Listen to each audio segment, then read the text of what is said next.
Playing Gods by Alex W. J. Broad. Originally published on CommuterLit.com. In the beginning, there was checkers, and so there was forevermore, because gods are sore losers who know how to bear a grudge. 5 centuries had passed since their last game, and now these two great gods sat at opposite ends of a barren cosmic plane which had recently been cleared of stars, planets, and anything else for that matter that had gotten in the way. They were not just any old gods either. No, there were plenty of those. They were the gods.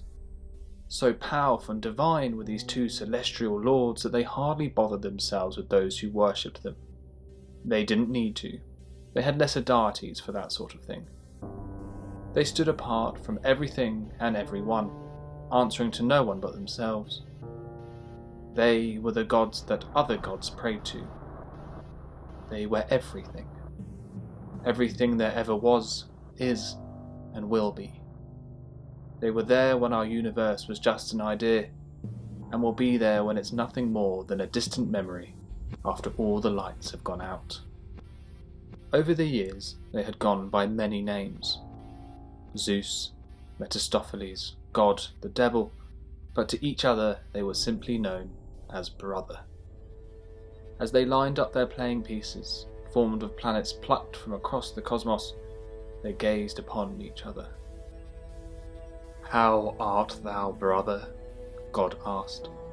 His voice was smooth, calm and collected, which had the effect of making him sound perpetually wise, no matter what he was actually saying. This naturally infuriated his brother. "Good, mate. Same old sinning stuff, you know," replied the devil, who sounded about as trustworthy as a car salesman. "And your side? Treating them well, I hope?" "Well, no," replied the devil incredulously, looking down at his well-manicured talons. "They're damned, yeah? The whole burning forever in the fires of hell? It's a sort of barrier to the whole treating them well thing. How's up there?" "It's settling down," replied God hesitantly, shuffling uncomfortably on the nebula beneath him. "Ah, you had some problems, didn't you? I can't believe how many fallen angels we've had recently.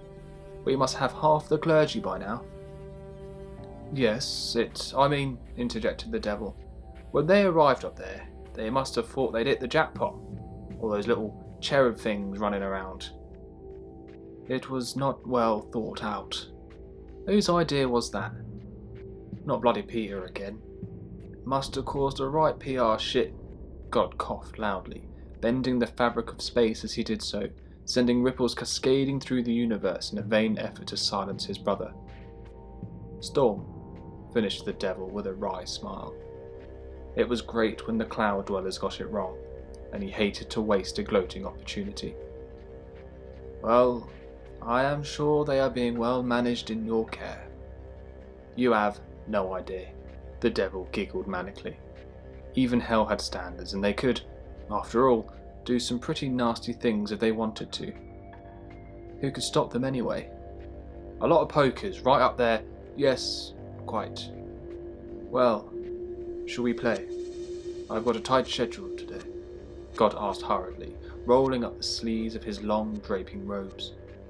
In actual fact, he had all of eternity, but was rather desperate to get on with it after losing the last time they played. "Same stakes as before?" queried the devil eagerly, as the small fires which burnt constantly deep within his eyes flickered in anticipation. "Sure," came God's cool reply as their gazes met. His eyes, unlike his brother's, were full of radiant stars which twinkled gently, though this did not look nearly as pleasant as such a description might suggest. If it were possible for any mortal to witness this scene, they would note how similar the brothers were. The devil did not look as evil as perhaps he should, nor God as holy. This is because, in reality, they sat on different sides of the same coin, their existences more intertwined and complex than any of us would ever be able to comprehend.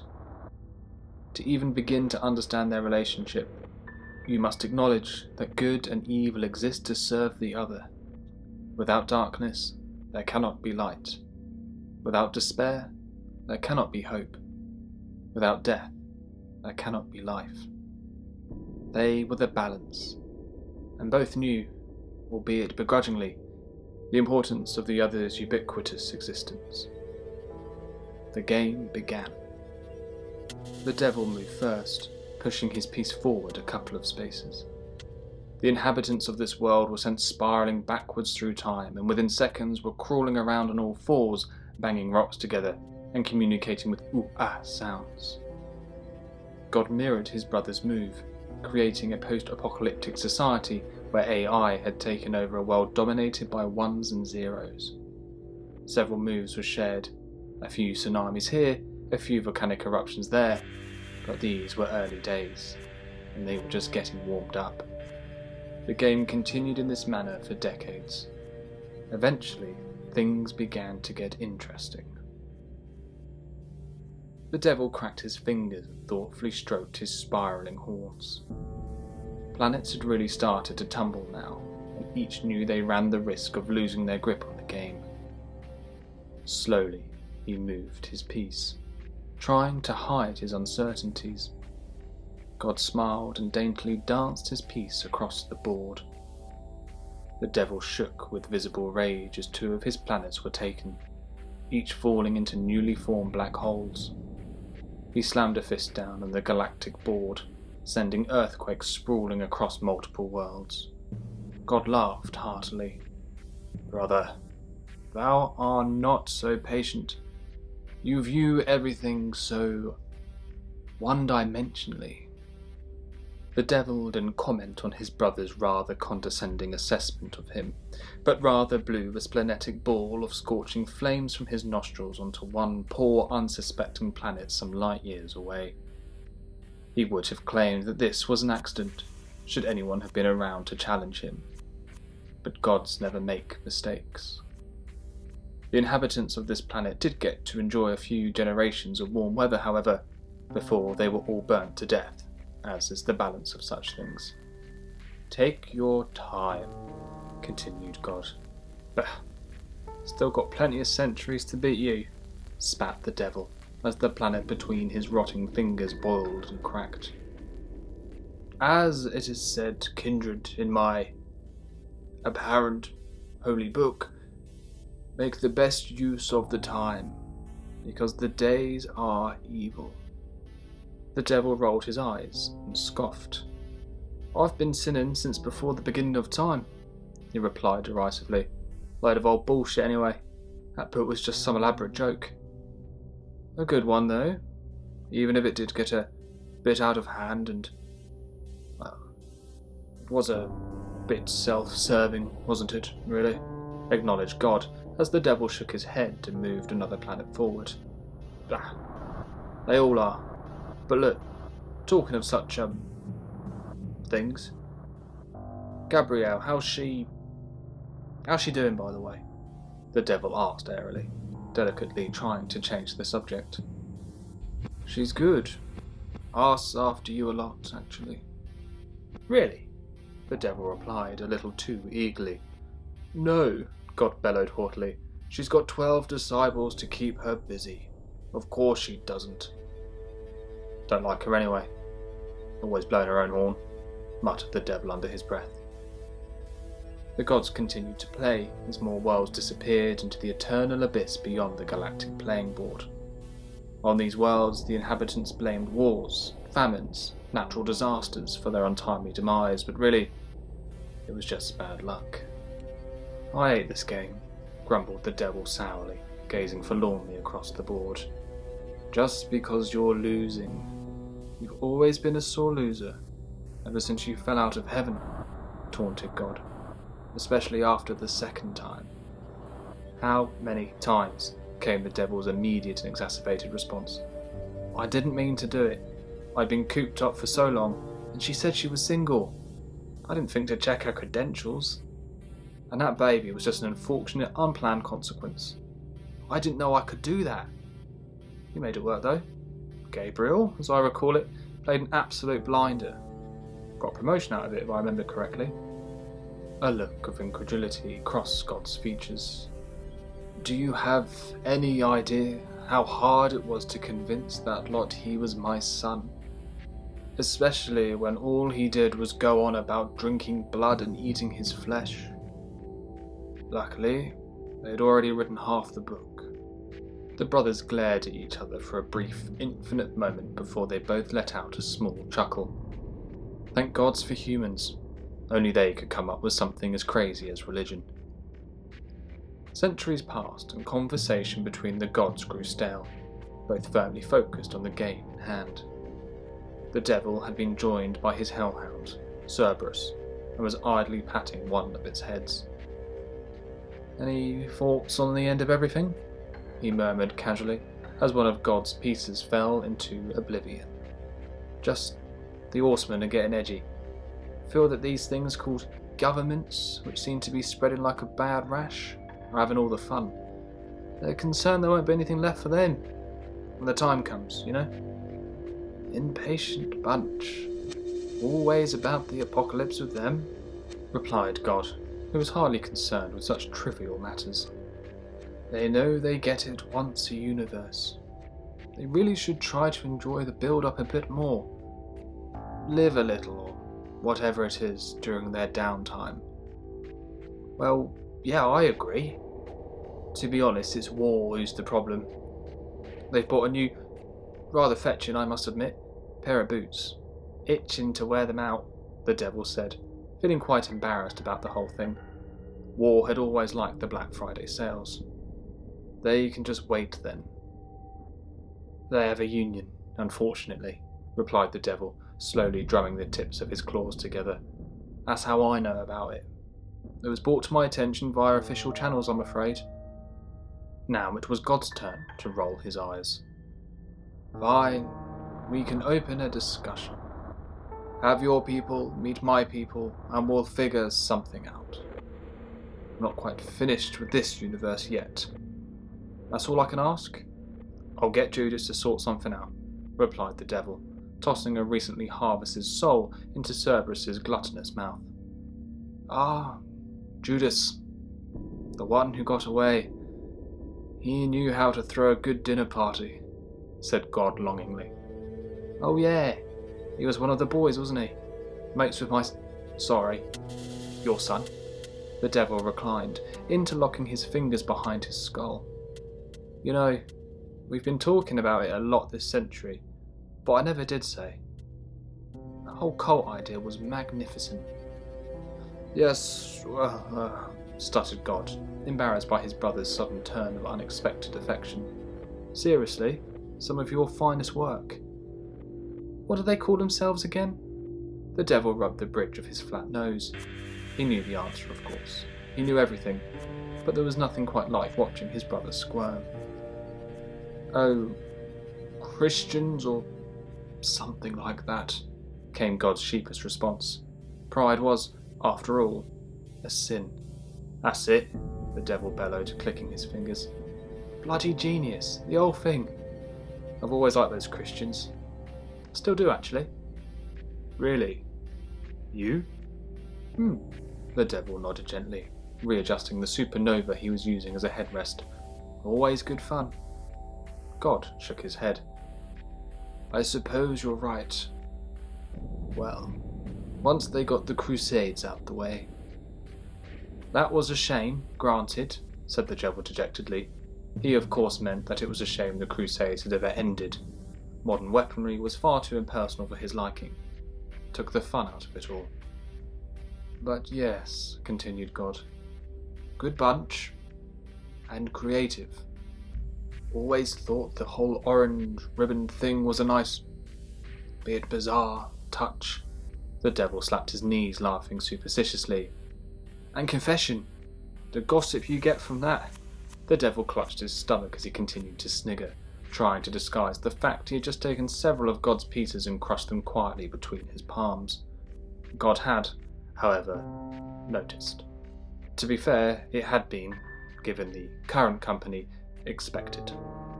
God feigned laughter and nonchalantly took his turn. He could play dirty too.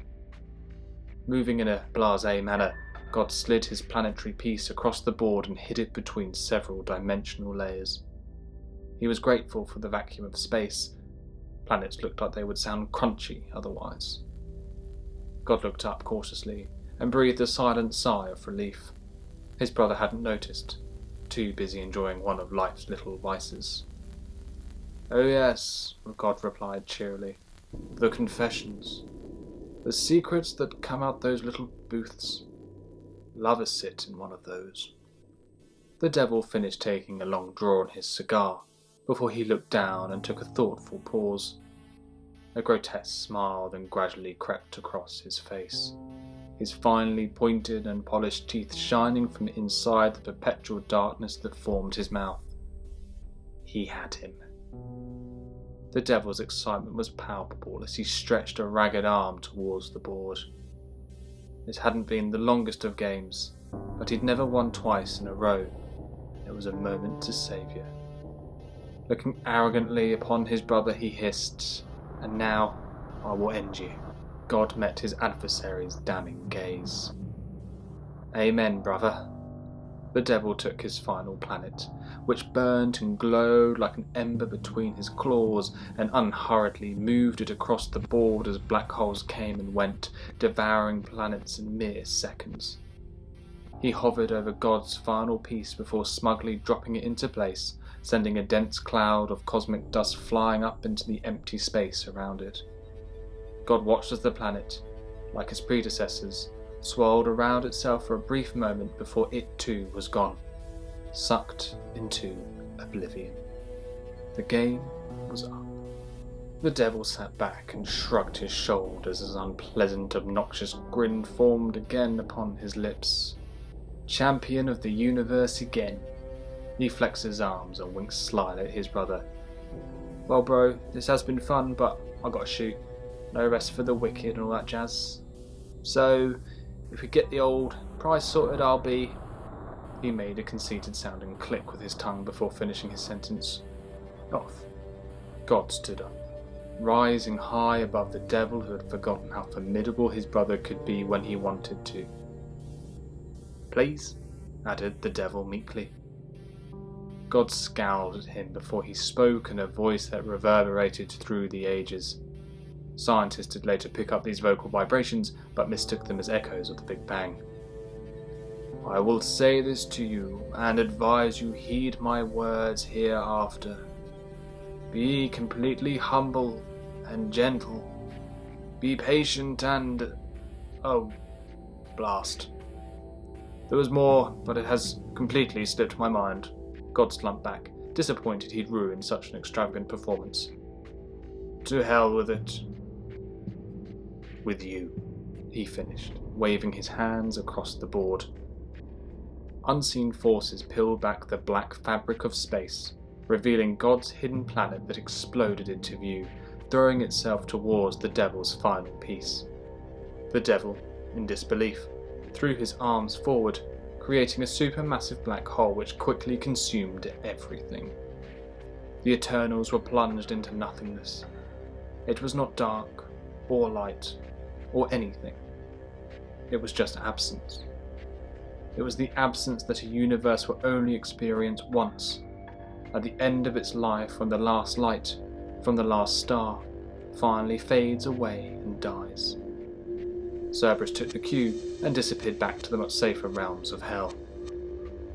"Not fair," the devil huffed, pouting childishly. "I told you, you have to look beyond what's there. Us? I know you cheated last time. Don't think I didn't notice you slip a few extra planets up your sleeve."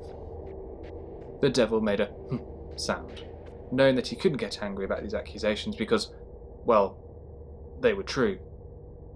"It's my nature. I'm sorry." The devil wasn't really sorry, but lying was his thing and it made him feel good. "And I forgive you," replied God kindly, which he did, but only because it was his job. "This time, I win. No argument." "Fine." The devil blew a raspberry. "Can I go now?" he asked churlishly. "In a second." It's time for my winnings, but first... God clicked his fingers and the universe reappeared again in all its splendid glory. There, all better. Now, you know the rules? Yes, fine, said the devil hurriedly, not wanting to hang around. They'd already know about this in hell. An order would need to be restored quickly by way of fire, torture, and a firm prod with a rather large fork.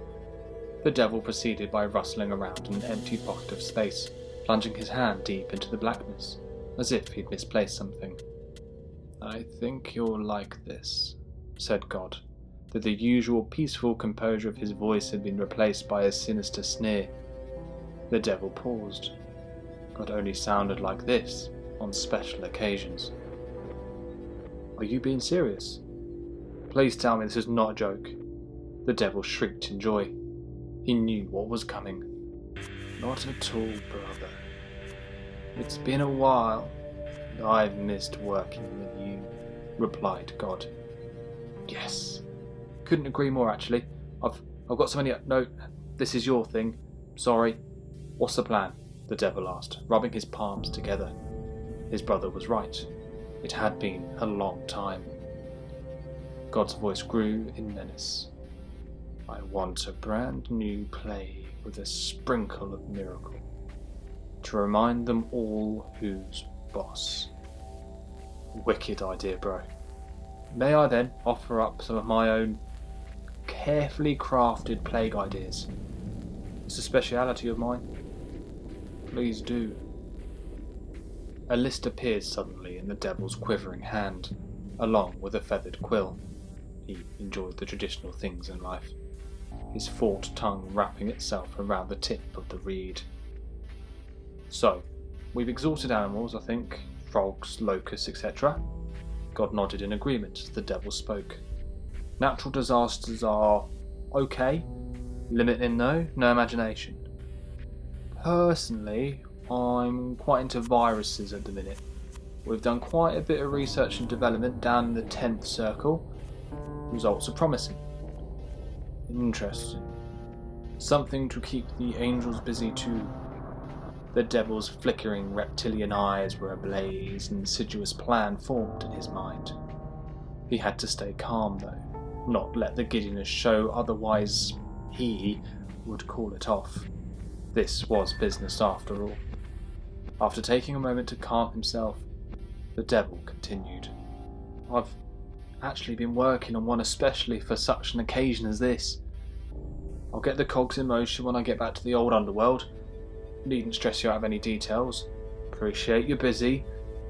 Oh Lord, he added whimsically, trying not to throw up in his mouth. It was then that a sudden unease descended upon God. Was this a righteous path? Was there any such thing? There had been whisperings amongst the disciples that belief had been waning recently. People had begun to doubt him. This was not ideal, God had thought, as less belief meant less power, and if there's one thing gods liked, it was power, as much as they could get. And, as per the rules, wasn't just the place to unleash our celestial sickness, continued the devil, plucking a planet from deep within the universe. He rested it on a decaying palm, gently rolling it back and forth. God leant in and studied the world, taking a moment to appreciate its swirls of white clouds before realizing it for what it was. He moved back apprehensively. Oh, must we? They're doing such a good job of messing it all by themselves. Can't we just leave them to it? Rules are rules, brother. Your fault anyway, you kept wanging on about them, the devil responded matter-of-factly. God let out a weary sigh. They were both fully aware that he couldn't be seen breaking any sort of agreement between the two of them. He did, after all, have standards and an image to uphold. Very well. Make it so, God whispered reluctantly as together the brothers looked down upon the earth.